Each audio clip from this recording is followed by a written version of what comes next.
नमस्कार। जय श्री कृष्णा, जय श्री राधे, जय सिया राम, जय माता दी। ओम नमः शिवाय, सत श्री अकाल, हरिओम। आज मैं नित्य नैमित्तिक काम्य कर्म के विषय में कुछ जानकारी लेकर के आप सभी के समक्ष समुपस्थित हुआ हूँ। हम जीवन में कई तरह के कर्म करते हैं, लेकिन हमें ये पता नहीं होता है कि कौन सी कर्म किस अंतर्गत समाविष्ट हो जाता है, और ये जाने तो और भी अच्छा होगा उन कार्यों करने के लिए। इसी भावना से प्रेरित होकर के ये थोड़ी सी जानकारी लेकर के समुपस्थित हुआ हूँ। मानव सभ्यता की विकास के साथ साथ में हमारे ऋषि और आर्ष परंपरा की भी सभ्यता की विकास हुई। जिस समय हमारे शास्त्रों का प्रणयन हुआ, बहुत से ऐसे ऋषि हुए जिन्होंने तत्त क्षेत्रों की उन्होंने विचार और विश्लेषण के स्वरूप में शास्त्रों को प्रतिपादन किया। उनकी वाणी को इकट्ठा करके अंततोगत्वा उन सभी की शास्त्र के निर्माण हुई, आविर्भाव हुई।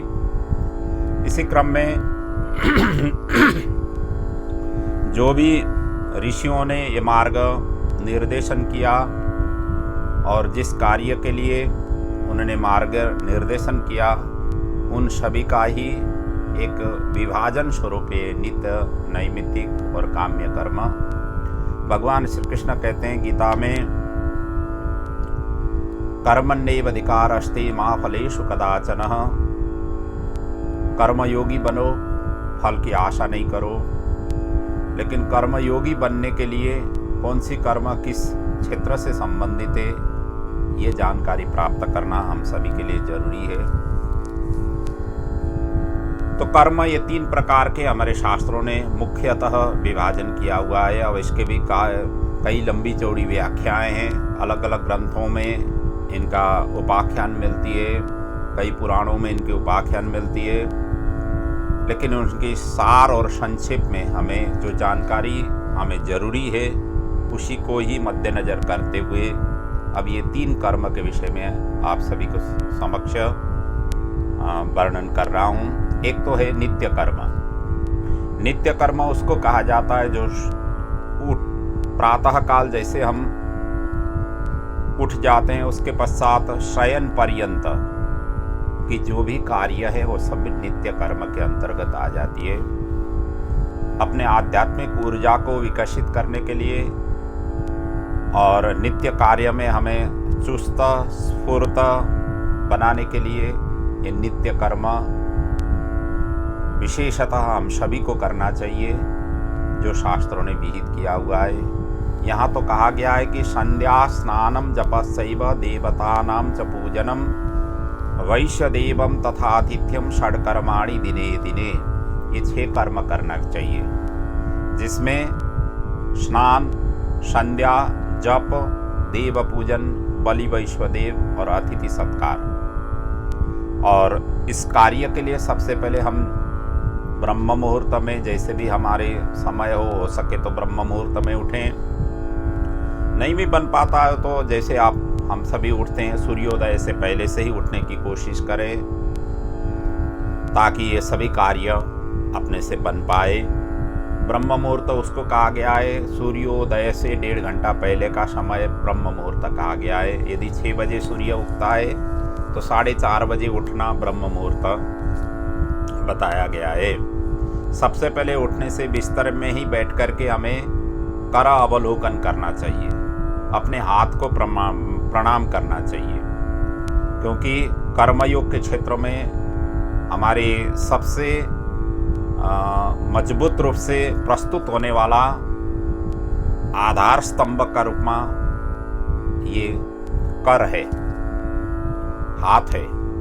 हाथ से ही हम सभी कार्य करते हैं, इसलिए हाथ को ये प्रणाम करना चाहिए कि ये हाथ में मुझे इतना शक्ति प्राप्त हो, और ये जो भी कार्य मेरे दिन भर के कार्य मैं जो भी मैं कार्य करूँगा, ये सभी के सभी प्रभु के लिए अर्पण हो, अर्थात प्रभु के आज्ञा अनुरूप हो।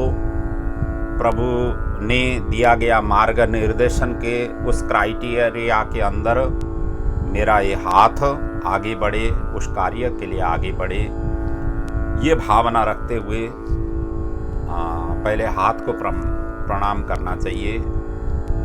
और कहा गया है कराग्रे वसते लक्ष्मी, कर मध्य सरस्वती, करमूले स्थितो ब्रह्मा, प्रभाते कर दर्शनम। ये मंत्र है हाथ को प्रणाम करने के लिए कि मेरा आज जो भी कार्य हो, ये कर्मयोगी का जो हाथ है, ये हाथ भगवान के लिए समर्पित है और भगवान के ही कार्य में मैं संलग्न हो जाऊं। इस प्रकार से पहले हाथ को प्रणाम करें। उसके पश्चात बिस्तर से जमीन में पैर रखने से पहले धरती माता को भी प्रणाम करें। धरती माता भगवान विष्णु की पत्नी है, भूदेवी है। भगवान विष्णु की एक लक्ष्मी है जो श्री देवी है, और धरती माता भूदेवी है।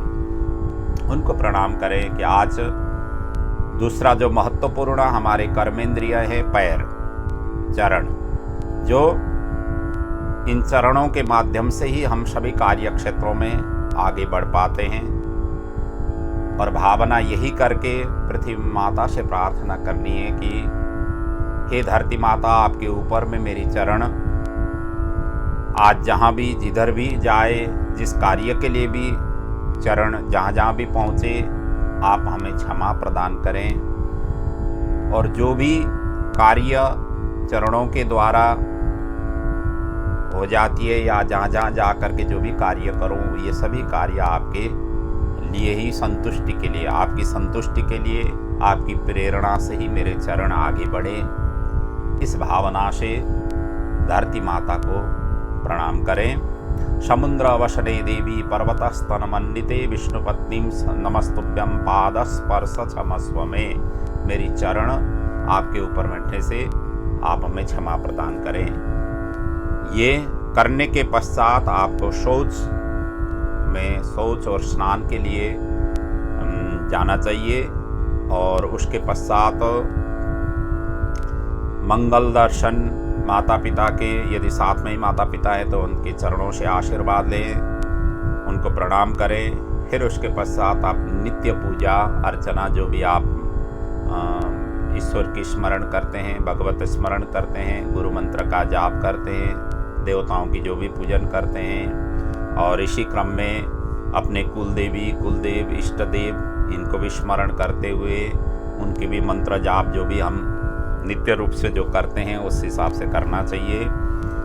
और इसी क्रम में ऋषि, प्रकृति और पुण्य श्लोक महापुरुषों का और इसी प्रकार पुण्य तीर्थों का भी स्मरण करते हुए और देवताओं की पूजन के क्रम में पंचदेवों को विशेष प्राथमिकता दे करके पूजन अर्चन करना चाहिए, उपासना करनी चाहिए। ये पंचदेव हैं भगवान गणेश, विष्णु, शिव, दुर्गा और सूर्य। और ये हमारे पंच तत्व रूपी शरीर के प्रतिनिधित्व करते हैं। इसी प्रकार ये ब्रह्मांड भी 5 ही तत्वों से बना हुआ है। पंच का अर्थ हमारे पूर्वीय दर्शन में, पूर्वीय शास्त्रों में बहुत बड़ी महिमा के साथ इसका प्रस्तुत किया गया है। इनका अन्योन्याश्रित संबंध है। इसलिए पंच तत्व रूपी शरीर से ये 5 देवता प्रतिनिधित्व करने से 5 देवताओं को, जिसको पंचायतन देवता कहते हैं, इनकी विशेष रूप से उपासना करनी चाहिए। इसके अलावा जो भी देवी देवताओं के प्रति आप सभी का श्रद्धा हो, उन देवी देवताओं की भी उसी क्रम में ही आप उपासना करें। इसके पश्चात इन सभी का सुमिरन करने के पश्चात कुछ सतग्रंथ, सत साहित्य का अनुशीलन, अनुगमन करना चाहिए। ग्रंथों के विषय में चिंतन करना चाहिए। जो नित्य पाठ करते हैं वो ब्रह्म ज्ञान, ब्रह्म यज्ञ कहा जाता है। ब्रह्म ज्ञान प्राप्ति के लिए कुछ न कुछ अंश सदग्रंथों की, सत साहित्य की पाठ करनी चाहिए। पूजा के दरमियान में ही पाठ करें तो बहुत ही बढ़िया है। और यदि समय नहीं हो तो बाद में भी हो, लेकिन करना जरूरी है। नित्य कुछ न कुछ स्तोत्र मंत्रों का पाठ, कुछ न कुछ भजन कीर्तन हो, कुछ न कुछ स्तुति वंदना हो, कुछ न कुछ सत साहित्य, सत ग्रंथ जो वैदिक ग्रंथ हैं, पौराणिक ग्रंथ हैं, स्मृति ग्रंथ हैं, उनमें से कुछ न कुछ अध्ययन नित्य करना चाहिए। नित्य अध्ययन। स्वाध्यायमाप्रमतव्यम। स्वाध्याय में कभी भी अपने आप को आलसी नहीं होना चाहिए। स्फूर्ति के साथ में स्वाध्याय का अनुशीलन अनुगमन करना चाहिए।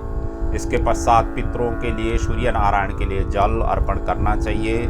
अपने पूर्वजों की स्मरण करते हुए उनके लिए, उनके नामों से जल अर्पण करना चाहिए। फिर आप नित्य हवन करते हैं तो देवताओं के लिए हवन करना चाहिए। फिर उसके पश्चात जब भोजन बनाते हैं उस समय गौ ग्रास, पंचबली, श्वान, काक, पिपीलिका, इन बलि वैश्वदेव के लिए थोड़ा निकालना चाहिए। और इसके पश्चात यदि अतिथि अपने घर में आए या अतिथि का आगमन हो तो अतिथि का सेवा करते हुए अपने नित्य कार्य और नित्य भोजन करते हुए नित्य कार्य में संलग्न होना चाहिए। और सायंकाल के समय में संध्या आरती के पश्चात प्रभु का स्मरण करें, चिंतन करें। बन सके तो सब परिवार एकत्रित होकर के संध्या की आरती करें और प्रभु का स्मरण चिंतन सभी करें। और उसके पश्चात दिन भर की जितने भी अपने कार्य किए हुए हैं उन कार्यों के प्रति कहीं भी अपनी ओर से भूल चूक हो गया उनको क्षमा याचना प्रभु से करें। और सत मार्ग के लिए प्रेरणा करने की आशीर्वाद प्रभु से ग्रहण करें, अर्थात प्रभु से मांगे। और इसके पश्चात सहन करना चाहिए। यह नित्य कर्म के अंतर्गत सभी को करना चाहिए, ये वर्णन किया गया है। इसके पश्चात नैमित्तिक कर्म है, ये दूसरे प्रकार की कर्म है। ये कर्म पर्वगत उत्सव जो बनाया जाता है, जैसे पर्व में जो उत्सवें मनाई जाती है, जैसे रामनवमी आ गया, रामनवमी के लिए विशेष रूप से जो मनाया जाता है, जन्माष्टमी हो गया, और इसी प्रकार शिवरात्रि, नवरात्रि हो गए हैं, और श्रावण मास हो गया। ये सभी के सभी में जो पर्वगत जिन देवी देवताओं की विशेष रूप से उपासना करनी है, साथ साथ में कहीं तीर्थ स्नान हो गया, कुंभ स्नान हो गया, और इसी प्रकार भवितव्यगत कार्य भी नैमित्तिक कर्म के अंतर्गत आ जाती है। जैसे कोई किसी का जन्म हुआ, किसी परिवार में किसी का मरण हुआ, उनके पीछे जो भी कार्य करनी होती है, जो विहित कर्म है, ये सभी के सभी नैमित्तिक कर्म के अंतर्गत आ जाती है। उसी प्रकार ग्रहण का समय में क्या नियमों को फॉलो अप करना है, ये क्योंकि नैमित्तिक का अर्थ होता है जो नित्य नहीं हो, जो कभी कभार आ जाए, ये सभी कर्म नैमित्तिक कर्म के अंतर्गत आ जाती है। और इसी प्रकार मलमास, पुरुषोत्तम मास जिसको कहते हैं, उस मास के दरमियान में हमें क्या क्या करनी चाहिए, ये भी नैमित्तिक कर्म के अंतर्गत आ जाती है। और कोई चातुर्मास की, अभी चतुर्मास चल रहा है, चातुर्मास के व्रत धारण किया हुआ है, तो उसकी जो नियम है उस नियम के फॉलो अप करते हुए जो उपासना करते हैं, ये भी नैमित्तिक कर्म के अंतर्गत ही आ जाती है। और जैसे रुद्राभिषेक साल में 1 बार या 2 बार जैसे भी करते हैं, या सत्यनारायण भगवान की पूजा अर्चना करते हैं, या कोई हवन आदि करते हैं, तो ये भी नैमित्तिक कर्म के अंतर्गत आ जाती है। क्योंकि ये कभी कभार जो भी कार्य किया जाता है, ये सभी के सभी नैमित्तिक कर्म की कोटि के अंतर्गत आ जाती है। और इसके पश्चात तीसरा है काम्य कर्म। ये काम्य कर्म किसी कामना पूर्ति के लिए किसी विशेष देवताओं की अनुष्ठानात्मक या बिना अनुष्ठान से भी किए जाने वाले कर्म को ये काम्य कर्म के अंतर्गत आ जाता है। इसमें अमुक कार्य सिद्धि के लिए किया जाता है ये कार्य, ये कर्म। और जैसे किसी को संतान प्राप्ति के लिए, या कोई लक्ष्मी की प्रचुर मात्रा में प्राप्ति हो, इस भावना से सुयोग्य वर, सुयोग्य कन्या प्राप्ति के लिए हो, या अपने व्यवसाय की अभिवृद्धि के लिए हो या शत्रु बाधा से प्रत्यवाय करने के लिए हो, तो ये कोई भी कामना रख करके जो भी कार्य किया जाता है काम्य कर्म के अंतर्गत आ जाती है। और ये चातुर्मास के दरमियान में विशेषतः काम्य कर्म के ही अंतर्गत आने वाला विवाह हो गया, यज्ञोपवीत हो गया, मुंडन आदि का हो गया, इनको विशेष रूप से निषेध किया गया है। क्योंकि ये काम्य कर्म विवाह हम इसलिए करते हैं कि संतान की अभिवृद्धि हो, परिवार की सुख और समृद्धि हो। और यज्ञोपवीत भी वही है कि विद्या अध्ययन में प्रखरता हो, क्योंकि पहले के ज़माने में बिना यज्ञोपवीत से विद्या अध्ययन, वेद अध्ययन करने के लिए निषेध किया जाता था।